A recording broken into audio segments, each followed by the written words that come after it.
உலகை எழுப்பும் ஞாயிறு அங்கே குடியிருப்பான். அவன் ஆனை முகத்தனின் அடியவர் மனத்தில் ஒளியாய் வந்து கொலுவிருப்பான்.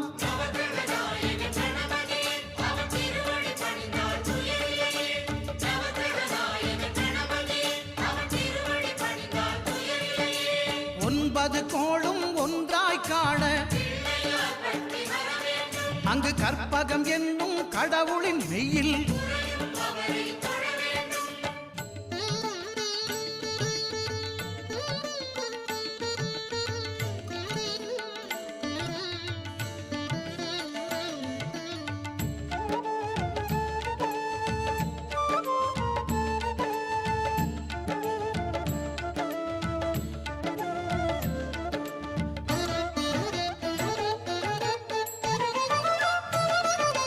திங்கள் பகவான்